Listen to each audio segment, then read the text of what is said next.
Vera's POV. Kasalukuyan. Tanggalin mo ang suot mo. Bahagyang napawang ang labi ni Vera nang tumuloy sa kwarto niya ang gwapong brother-in-law niya na si Alexander at inutusan siyang magtanggal ng damit. Pero nanatili pa rin siyang kalmado at nakatitig sa gwapo nitong mukha. Namumungay ang kulay asul ng mga mata, namumulang pisngi tigit sa lahat, sumusuray sa paglalakad papalapit sa kanya. Napailing na lamang siya sa ideyang lutang na naman sa alak ang gwapo niyang asawa kuno. Sa halos isang linggong pananatili niya sa mansyon na to na Alexander, walang araw na hindi ito umuwi ng laseng o di kaya nakainom.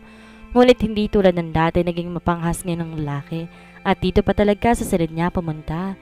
You are drunk again. Walang emosyong saad niya habang nakatutok ang paningin sa papalapit na lalaki. Doon ka sa kwarto mo matulog o kaya naman sa ibang babae ka magpalipas ng gabi. Aniya pa. Agad na hinawakan ni Alexander ang paa niya. Hinila siya hanggang sa dulong bahagi ng kama. Halos mawalan naman siya ng lakas at manginig dahil sa takot ang dama niya mula dito. Di naman kasi gantong pagkakakilala niya kay Alexander sa halos isang linggong nakakasama niya to. Walang kibo, walang pakialam, laging seryoso o di kayo nakasimangot at tila may sariling mundo ang lalaki tuwing magkikita sila sa apat na sulok na mansyon. Bukod pa sa lagi itong nakainom, madalas nahuhuli niyang umalis to ng gabi at kinabukasan na ng tanghali kung umuwi. I said, take off your clothes. Hinila ni Alexander ang suot niya na kalaunan na punit dahil sa kalinipisan ng tela. Gusto ko makita maganda mong katawan. Wife? Maraing bulong pa nito bago siya hinagkan sa balikat. Buong lakas niyang tinulak ang lalaki upang tumigil to sa ginagawa sa kanya. Alexander, lasing ka. Mabuti pa matulog ka na. Hindi may kakailan ni Vera na sa bawat aplos ni Alexander sa kanyang balat, nag-aatid sa kanyang init sa katawan na tayong ito lang nakapagpaparamdam. Tila may kung anong boltahe ng kuryente ang lumulukob sa kanyang katinoan at gano'n na lang ang kagustuhan niyang tumugon dito. Ngunit sa kabila ng nararamdaman niyang yon, pilit niyang sinisiksik sa kanyang isipan na hindi siya dapat makaramdam ng kung anuman sa lalaki. Hindi siya pa pwedeng magpatangay sa bugso ng kanyang damdamin at tawag ng katawan. Alam niya hindi siya makakatanggi, sakali mang ipilit ni Alexander sa kanyang sarili nito dahil nga sa mata ng tao o sa kahit sino mang Ponso Pilato, likal silang mag-asawa. Yon ang pagkakaalam niya ayon sa kapatid niya. Ganun pa man, hindi pa rin maaari dahil di naman niya tunay na pag-aari ang lalaki. Do not push your luck, husband. Ani at pilit na tinatataga ng sarili na magbumigay sa mapang-akit na tingin ni Alexander. Tumatayo lang naman yung kasangga mo ngayon dahil lasing ka. Pero kapag nasa normal kang wisyo, I doubt. Hindi nga ako sinaladuhan yan kahit na nga ba nakita mo na akong walang saplot ni isa dito sa kwarto mo noong nakaraang gabi. Mahinang tumawa si Alexander na kinabigla niya. Ngayon niya lang kasi nakita at narinig na tumawang lalaki. Hindi niya maikakailang mas naging gwapo to sa paningin niya. Muli rin tong lumapit at umupo sa tabi niya bago siya tinitigan na wari may binabasang laman ng kanyang isip. Hindi mo alam kung paano ako magpigil ng sandaling iyon.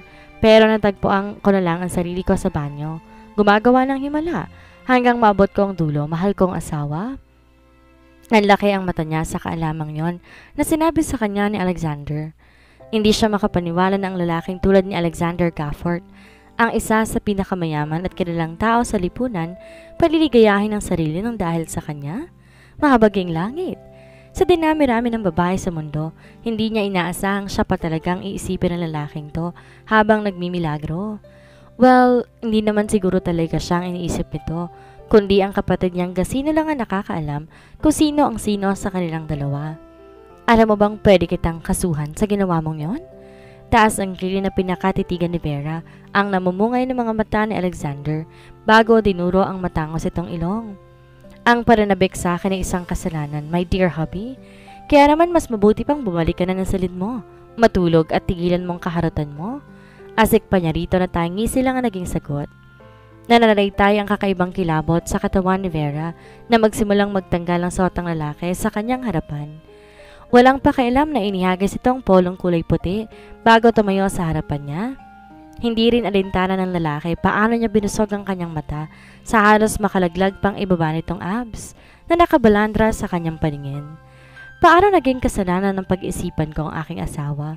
Sa pagkakatanda ko, binili kita ng 20 milyon sa ama mo kasama ng kumpanya ninyo at binayaran pati ang patong-patong na utang nyo. Kaya naman lahat ng meron ka sa akin na rin at bayad na. Malakas sa tinulak siya ni Alexander dahilan para mapahiga siya sa kama. Ngayon, gawin mo ang iyong tungkulin sa amin, mahal kong asawa. In your dreams. Ano ka, sira? Mahal ang talent fee ko kaya please lang, wag ako. Baka hindi mo ko kayanin, ikaw rin. Aniya sa kaalaman na kapatid na si Alexis na pakasalan nitong si Alexander Gafford para maiwasang mabangkarote ang kanilang kumpanya. Ngunit sa kasamang para 3 araw matapos ang kasal nila, ay sabay na naaksidente ang kanilang mga magulang sa isang plane crash.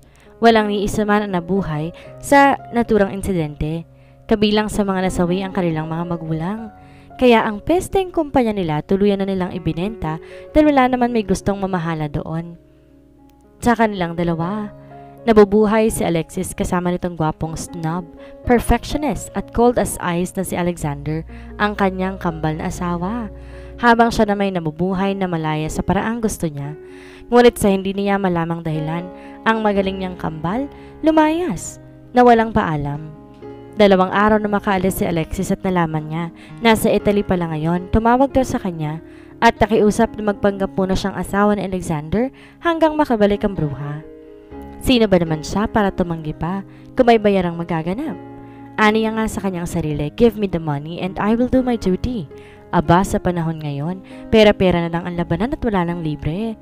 Sa bagay, ganoon din naman sa kanya, ang kanyang kapatid kapag may hinihingi siyang pabor dito.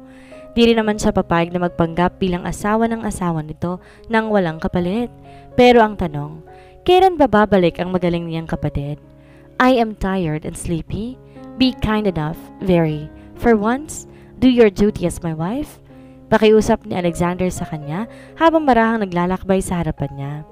Pilit niya akong itinulak dahilan para mawalan to ng balanse at bumagsak mismo sa kanyang katawan.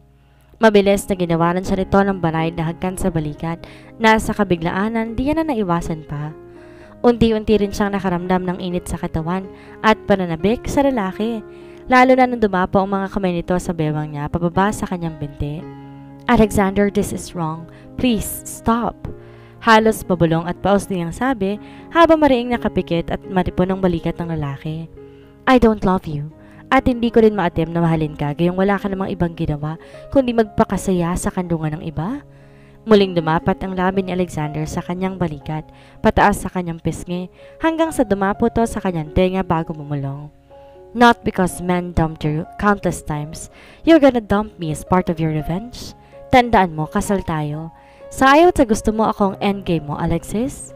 Muli niya sana tong sisinghalan pabalik, ngunit gano'n na lamang ang halakak niya na marinig ang mahinang hilik ng gwapo niyang bayaw, kasabay ng biglang pagbagsak ng mukha nito sa balikat niya. Nakatulog ng pesteng lalaki, dala na rin siguro ng kalasingan. Nagbistula tuloy itong lantang gulay sa ibabaw niya matapos sabihan ang kung ano-ano. Lakas ng loobong magdemand ng wife's duty, tol. Eto nga di pa tayo nakakaisang round eh. Wala pa sa exciting part, tulog ka na. Alak ka kasi ng alak, ayan tuloy, bitin si Manoy. Marahan niyang itinulak ang lalaki palayo sa kanyang katawan bago tumayo. Kumuha rin siya ng panibagong dress at agad sinuot yon bago umalis ng silid para magtungo sa bar counter ng manson. Di niya alam kung kailan babalik ang kapatid niya at kung kailan matatapos ang pagpapanggap niya bilang asawa ni Alexander. Ngunit isa lang ang sigurado siya at talaga nga namang kinatatakutan niya. And that was to fall in love with my handsome brother-in-law who commands me to do the wife's duty. Bulong niya at napabuntong hininga habang nag-iisip ng malalim kung paano lalabanan ng hindi mapaglaban ng Alexander Gafford na yon. Vera's POV 6 months ago. Veronica Martinez. Abot langi at ang ngiti ni Vera habang paulit-ulit binabasa ang pangalan niya sa bulletin board. Sino ba naman ang hindi? Kabilang lang naman siya sa 10 mapapalad na napiling pintor upang ipresenta ang kanilang obra sa isang kilalang mausoleo sa Spain, ang Museo del Prado. Hindi niya inaasang mapapasama siya sa listahan at nasa ika-4 na hanay pa nga. Alam niya rin hindi siya ganon kagaling kumpara sa mga sikat at mahuhusay na pintor na talaga nga namang pinipilahan ngayon, pero hindi rin naman siya papahuli. Kinuha niya ang kanyang cellphone at agad na kinunan ang larawan ng pangalan niyang nakapaskil na rin sa bulletin board, bago kaagad na pinost sa social media. Wala pang 1 minuto umaling na kaagad na napakaraming reaksyon ang larawang pinost niya. Sunod-sunod din ang mga komento na karamihan ay kaibigan at mga naging kaklase niya sa FSU dito sa Florida. Ngunit nakuha ang atensyon niya ng komento mula sa kanyang pinakamamahal na ama at kakambal na si Alexis. I'm Alexis. Congrats! Napakahusay mong bruha ka.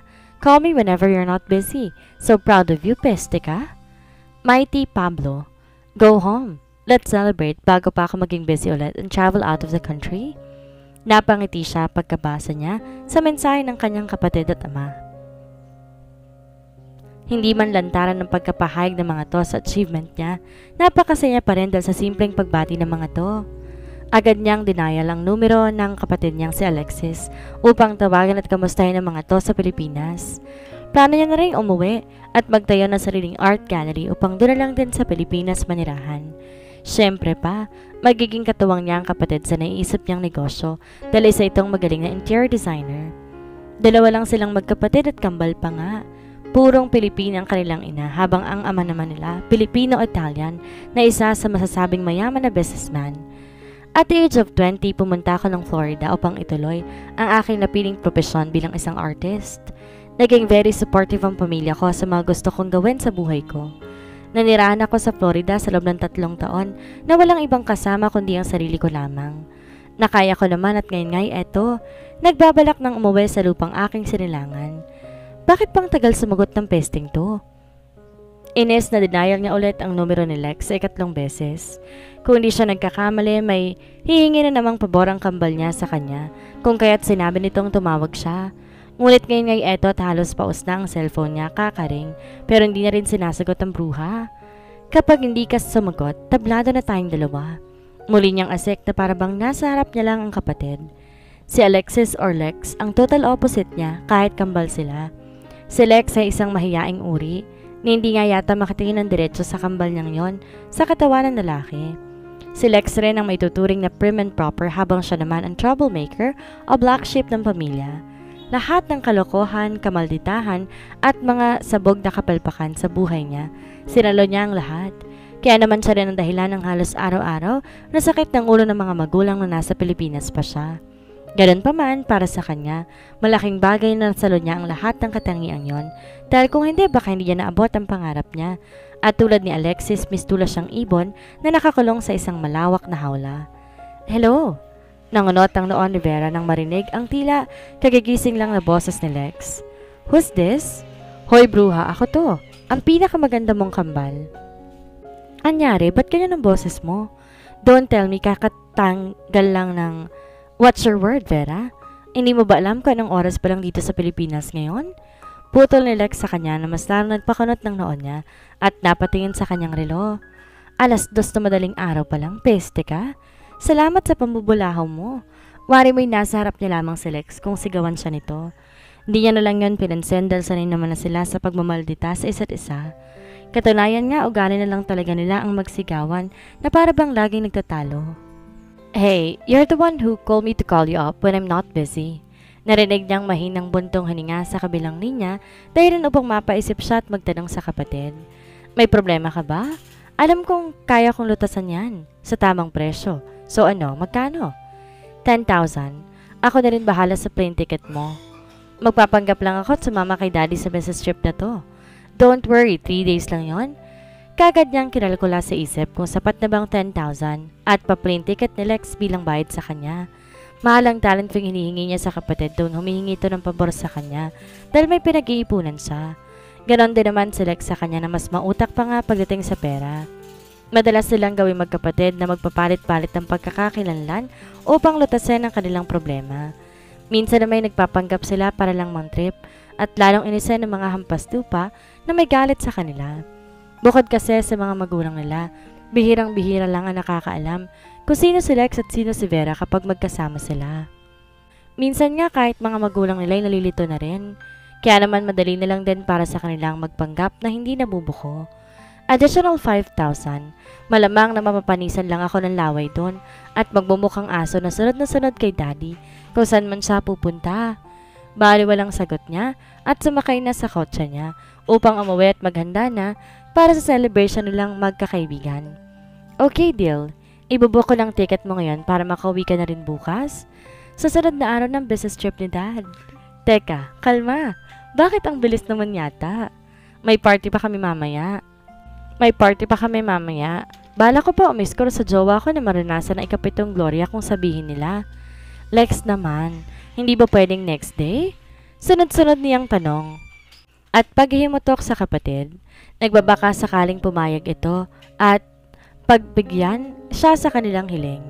Hindi nga pwede dahil susunod na araw ng business trip ni Dad. Ano? Ayaw mo ba o gusto? Additional 5,000. Rush kasi. Malutong natawa ang pinakawalan ni Vera mula sa kabilang linya na kinatakot naman ng mga mata niya. Ganon pa man, pumayag pa rin ang kanyang kapatid. Halatang desidido ang bruha na wag sumama sa ama nila. Sa kabilang banda, dahil hindi naman ganon kalayo ang unit ko sa FSU, nakauwi rin ako kaagad. Akmang bubuksan ko na ang pinto ng unit nang bigla na lang may pumiring sa aking mga mata.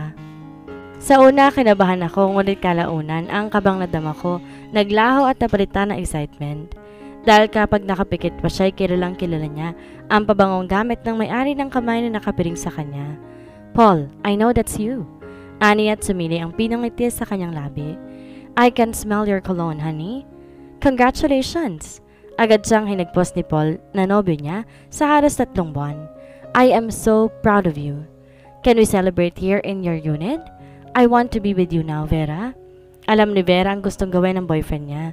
Pagbukas niya ng pinto, inipit siya ni Paul sa dingding at agad siyang hinagkan. Bahagya lang siyang nagulat sa pagiging agresibo ni Paul.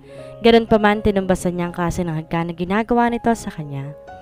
Maya-maya pa'y kapwa na sila naghahabol ng hininga nang bumitaw sa labi ng isa't isa. Let's make it quick. I know that you want this, Vera, and I promise I won't stop until you beg me. Bulong ni Paul sa kanya habang nakahawak ang kamay nito sa bewang niya papunta sa kanyang binti. Kung noon ay ini-imagine niya ang kanyang sarili na kinikilig ang lalaki, ngayon naman tila nawalan na siya ng gana dito. Para bang bigla na lang siyang nanlamig at saka palang iniisip na hindi pa pala siya handa para sa mature roles. Sorry Paul, but we can't do... Oh, come on, Vera. Don't tell me you're no experience with a face and body like that. Pinasadahan siya nito ng tila ng uuyam na tingin bago muling tumitig sa mga mata niya at gumisi. I doubt. So don't act as if you are no experience and don't know how to get a guy. Giit nito sa nanunuyang tono. Naginit kaagad ang dugo ni Vera nang dahil sa kapestihan na sinabi ni Paul sa kanya. Tinulak niya ito at tinuro ang pinto pang ipaalam na makakaalis na to sa unit niya. Hindi siyang tipo ng babaeng magpapa-under sa lalaki at hayaan na lang na maliitin siya. Ika nga niya, kung kapestihan lang din ang labanan, top 1 sa dyan. Kapal na mukha mong sira ka. Hindi ko nga naramdamang tinayuan ka, malamang sa malamang. Gaga-sausage lang sukat ng kasanggamong yan. Nangunot ang kilay ng lalaki, dahil di siya nito maintindihan. Purong Amerikano si Paul, kaya't sigurado siya ni isang salitang binanggit niya, hindi nito naintindihan. Nang umalis ang lalaki, napasandal na lang siya sa saradong pinto at bumuntong hininga. Mabuti na lang din di ko sinuko ang bataan ko sa lalaking yon. Mabibitin lang ako. Baka di ko pa maabot ang ikapatong Gloria dahil sa pinong kasangga niya. Nagpupuyos ang kalooban. Dumiretso siya ng silid niya at natulog na lang. Dahil kinabukasan handa na siyang bumalik sa bansa na kanyang kinalakan. Sa kabilang banda, Ninoy Aquino International Airport. Tila di pa rin makapaniwala si Vera na ngayon nga narito na siya sa Pilipinas. At dahil wala din naman siyang planong magtagal pa sa Florida, natuloy din ang pag-uwi niya ng Rush. Halos mag-4 na taon na rin kasi simula nang umalis siya at ninirahan sa Florida. Ganun pa man, di naman nakalimot ang isip at puso niya sa bansang kanyang kinalakan. Kaagad na kinuha ni Vera ang cellphone niya nang maramdaman ang pag-vibrate noon. Matapos siyang tumulala sa naka-imprintang pangalan ng airport sa itaas. Alas 4 ng hapon na makarating siya, kaya malakas pang loob niyang maglibot pa sana. Kaya lang eto tumatawag ng kapatid niya. Where are you? Bungad sa kanya ni Lex mula sa kabilang linya. Kanina pa naghihintay dyan si Mang Kadzo. Tanda mo na pa naman siguro ang itsura niya, no? Nilibot ni Very ang kanilang paningin upang hanapin si Mang Kadzo. Nagbabaka sakaling makita niya to sa halin ng mga tao na may hawak na papel at nakasulat ang pangalan ng mga hinihintay nila. Yes, tanda ko pang itsura niya. Kaya lang sa dami ng tao. Ma'am Lex, akala ko hindi kayo makakasundo. Hindi ko pa nakikita si Ma'am Vera. Putol sa kanya ng lalaking konti na lang ang buhok. Pinakatitigan na ito at sinuring mabuti. Medyo may katandaan na, payat, ngunit matangkad. At nakasalamin na rin na daig pa yata ang magnifying glass sa kapal. Kung tamang kanyang hinala, siya na rin ang hinahanap niya. Mang Kadyo? Nananansyang tanong niya sa matanda bago muling kinausap si Lex sa kabilang linya. Nakita ko na siya. I will end this call now. See you later. Pagpapaalam niya sa kapatid bago muling bumaling sa matandang lalaki. Mang Kadyo, ako ho ito ang pinakamaganda, pinaka-sexy at pinaka-talented na si Vera. Nakangiting giit niya kay Mang Kadyo na hindi rin makapaniwalang nakatitig sa kanya. Ma'am Vera, bulalas ito na parabang artistang nakita niya. Naku, magkamukha kay ni Ma'am Lex. Welcome back. Sa isip niya, natural magkamukha sila ni Lex dahil nga identical twins sila. Ganun pa man, nginitian niya ito at nagmana na rin bilang respeto sa matanda.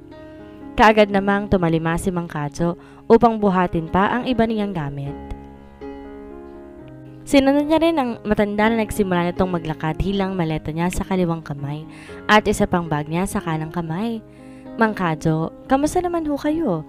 Nag-asawa na ho ba kayo? Sunod-sunod niyang tanong. Bago siya sagutin ni Mang Kadyo, binuksan na muna nito ang pinto ng kotse at nilagay ang mga gamit niya. Doon na rin siya sa katabi ng driver's seat umupo upang makipagkwentuhan sa matanda. Wala pa rin nagkakamali, ma'am. Ngumiti ang matanda na halatang baliwala lang sa kanyang sinabi. Ayaw yata nila sa pugi. Ani pang nakapagpatawa sa kanya. Sa edad ni Mang Kadyo, sa palagay niya nasa 50 plus na, palabiro at masiyahin pa rin to.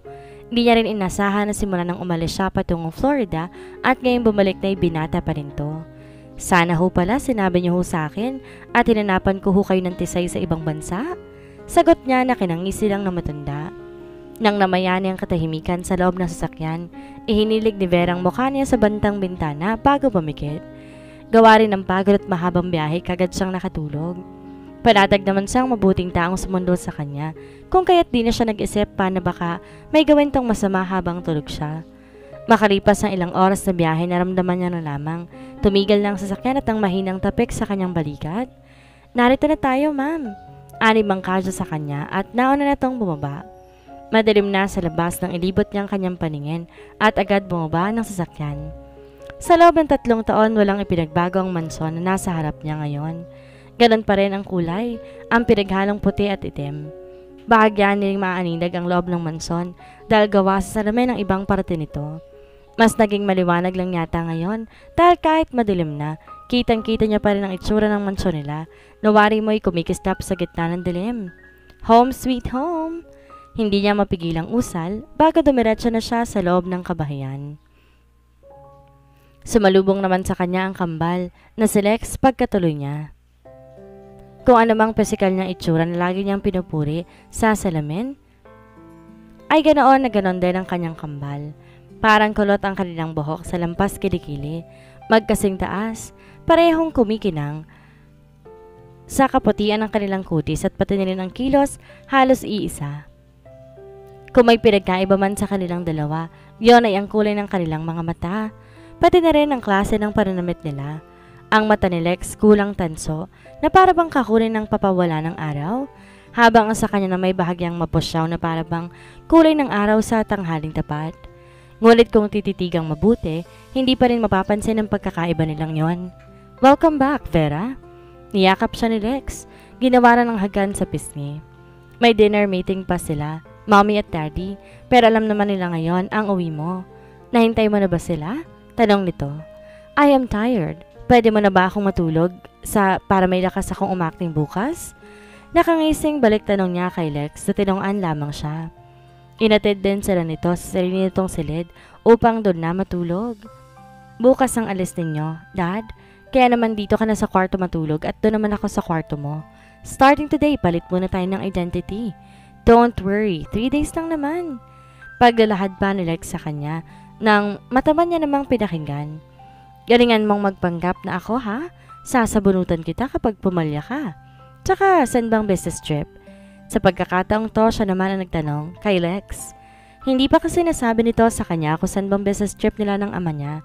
Mas mapapadali kasi ang pag-arte niya kung meron siyang kahit na konting impormasyon na makakalap tungkol sa magaganap.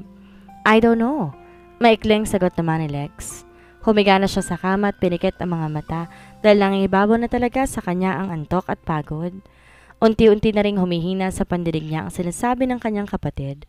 Ngunit bago siya tuluyang makatulog, narinig niya ang huling sinabi. Nito ng malinaw. Our company is facing bankruptcy, Vera. Do your best on that business trip. Kung kaya ko lang makisalamuha sa ibang tao, ako na sanang sasama. Vera's POV. Pagdating ng umaga, nagising si Vera dahil sa patuloy na pagkatok sa pinto. Kahit nakakaramdam pa ng antok at pamimigat ng mata, pinilit niyang tumayo upang pagbuksan ng kung sino mang bugok na sumira sa beauty sleep niya. Good morning, Vera. Nakangiting bati sa kanya ng kapatid niyang si Lex. Pinakatitigan niya ito at sinuri mula ulo hanggang paa. Suot ang maikling short niya na maong at tinenohan ng sandong itim na humakap sa kurbada nitong katawan. Muntik nang tumikwas ang kilay niya nang umikot to sa harap niya bago kumindat. Nawala sa isip niya na ngayon na palang umpisa ng kanilang pagpapanggap. Nasa baba sila mommy at dad, maganang kumakain ng breakfast. Maganda ka na rin bago bumaba. Paglalahad nito sa kanya. You look stunning in my clothes. Artehan mo pa dahil maarte akong sadya. Hindi ka papasang artista, kumukha kang naiilang sa itsura mo. Be proud. You are not Veronica Martinez for nothing, my dear twinnie. Pinanlakihan lang siya ng mata ni Lex na kinatawa niya na lamang. Kaagad na rin siyang tumuloy sa banyo nito at naligo ng mabilisan. Hindi po pwedeng paghintayin ng mga magulang nila, lalo na't nasa pagkainan na ang mga to. Istrikto ang ama nila habang konsentidor naman ang kanilang ina. Kaya naman sa tuwing napagsasabihan sila ng kanilang ama, sa ina nila sila tumatakbo para magsumbong. Ganun pa man, their parents are the best parents that they ever have. Pinalaki sila ng mga tono matino at punong-puno ng pagmamahal. Walang bagay sa mundo na hindi binigay sa kanila ng kanilang mga magulang na hindi nila hiniling. Matapos siyang maligo, nagtungo siya sa walk-in closet ni Les. Mahabaging langit! Napangiwi siya na makita ang damit ng kapatid na hindi man lang pumasa sa standards niya. How does she expect me to wear these things? Does she know the word fashion? Aniya pa nang mahawakan ang nagkakaparan at mahahabang damit ni Lex sa closet nito. Bali walang kinuha niya na lamang ang black turtleneck dress na may slit sa magkabilang gilid na malapit sa tuhod. Tinupi niya lang din ang manggas noon hanggang sa siko. My gosh! Ang ilit-ilit sa Pilipinas, gantong tipo ng damit ng kambal ko? Bulong niya at napapairap na lamang. Nang maisuot niya yon, nagsuklay lang siya ng buhok at walang kahit anong nilagay sa mukha. Hindi kasi mahilig si Lex mag-makeup kaya naman wala siyang magagawa kundi pakita na lang ang natural niyang karisma. Nang sa tingin niya ay ayos na siya, agad din siyang bumaba para sumalo sa mga magulang at kapatid niya. It had been 4 years since the last time she ate with her family, and Lex thinks that it would be the perfect time to start her first day here in the Philippines, not as Vera but as her twin sister Lex. Let's see if my parents would notice the difference between their twin daughters. Bulong niya at saka ngumisi. Sa kabilang banda, mukhang napuyat ka. Bungad agad ng kanyang ama na makita siyang papalapit sa mga ito. Ngayon ang alis natin papuntang Baguio. Are you ready? Yes, Dad. Sagot niya bago yumuko. Lihim niyang tinago ang kanyang ngiti sa kaisipang hindi napansin ng ama niya na hindi siya si Lex, kundi ang kakarating lang nitong anak na si Vera. How are you, sis? May boyfriend ka na ba? Kung wala pa, meron sana. That's enough, Vera. Puto lang kanilang ama sa kambal niyang si Lex. Kakarating mo pa lang kung ano nang binabalak mo. Ngayon pa lang iahanda ako ng sarili ko sa sakit ng ulo na matatamo ko na naman sa'yo. Napairap na lang ang kambal niyang si Lex sa parinermon sa kanya ng ama nila. Habang siya na may gusto ng pumalakpak dahil sa husay ni Lex sa pag-acting. Kahit ang pananalita at ang pag-ikot ng mata niya sa tuwing naiinis siya ay kuhang-kuha nito. Tahimik nilang tinapos ang agahan bago nagkanya-kanya nang nagpaalam. Si Lex nagpaalam mag-shopping daw. Ang mommy naman nila ay tinawagan ng amiga nito upang mag-meet time at siya na may sumama na nga sa kanyang ama sa Baguio. Habang lula ng sasakyan nila, nag-iisip na siya na maaaring gawin na pupuntahan nila upang di naman siya masyadong ma-out of place doon. Malamang din karamihan sa mga makakasalamuhan nila doon, kaidaran ng kanyang ama at puro usaping negosyo lang ang topic nila. Vera? Tawag sa kanya ng kanyang ama na ikinagulat niya. Balak sana niya itong hindi pansinin sa pag-aakalang mali lang ang pangalang nabigkas ng kanyang ama. Alam kong hindi ikaw yan, Vera. Hindi niya ako marilinlang ng kambal mong si Lex. Doon pa lang siya lumingon at matamang tumitig sa kanyang ama. Yes, Dad? Listen to me. I want you to be observant. Seryosong sabi nito na parang may malalim na iniisip. Lahat ng dadala sa business trip, puro may sinasabit kilalang tao. Ang iba kaibigan, ang iba naman kalaban. Maraming sumusubok mabagsakay ng Martinez Tech Corporation at marami rin naghahangad na makuha ang kumpanyang pinaghirapan ko ng halos 20 taon. Hindi ko kaya makipagsabayan mag-isa. Lumingon to sa kanya at bahagyang ngumiti. Ngunit ang ngiting yon di umabot sa kanyang mata. Ngayon niya lang napansin na pinungguhit sa sulok ng mata nito at labi na senyales ng kanyang katandaan. Sa edad na 52, malakas at maganda pa rin ang pangangatawan ng kanyang ama. Magandang lalaki rin to na kababakasan ng lahing banyaga, lalo na ang mga mata nitong kulay ginto. Ganun pa man, di niya maiwasang makadama ng pangamba na nais itong ipabatid sa kanya. Di niya rin inaasang makikilala siya ng ama niya bilang Vera at hindi si Lex na katulad ng plano nilang magkapatid. Ganun pa man, di niya pa rin maiwasang magtaka kung ba't ito sinasabi mga bagay na yon tungkol sa negosyo nila. I am planning to merge the Martinez Tech Corporation with the Gafford Group of Companies. Alam ko naman sooner or later mawawala sa kamay ko ang negosyong meron tayo. Ayoko mangyari yon nang wala man lang kalaban-laban. Paglalahad pa nito na mas lalo pang nagpagulo sa isipan niya. Anong ibig mong sabihin, Dad? Di niya maiwasang magtanong. Naguluhan siya at di niya maintindihan ang pinupunto ng kanyang ama. Tumikim naman to bago maraing tumitig sa kanya at nagsalita. I know that you are not ready. Kaya si Lex ang nais kong ipakasal sa anak na matandang Gafford. Nanlaki ang mata niya. Napaawang ang labi sa kaalamang iyon na sinabi ng kanyang ama. Alam din ng kapatid mong plano kong to at wala siyang magagawa kung di ang sumang-ayon. Your twin sister Lex is selfless, kind and responsible but weak. Sa inyong dalawa, ikaw ang matapang. At dahil ikaw na rin ang narito sa tabi ko at naglakas loob kang linlangin ako, gusto kong sundin mo ang sasabihin ko. Kahit di niya pa rin lubusang maintindihan ang pinagsasabi ng kanyang ama, tumango pa rin siya bilang pagsang-ayon dito. Trust no one but yourself. Nasa iyong utak at mata habang kay Lex naman ang puso. Limitado at pili lang nakakaalam ng tunay mong identity.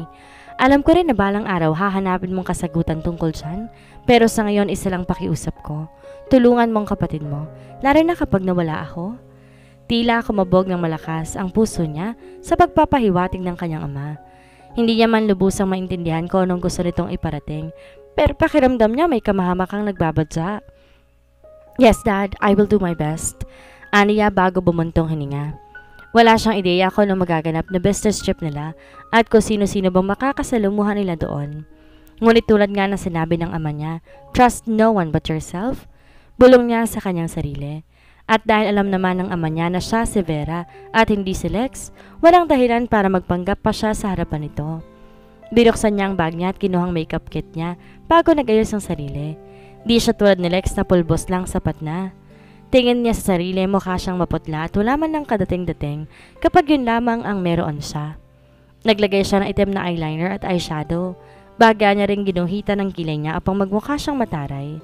Nagbayad din siya ng blush on upang di magmukhang maputla bago nag-lipstick ng kulay pula.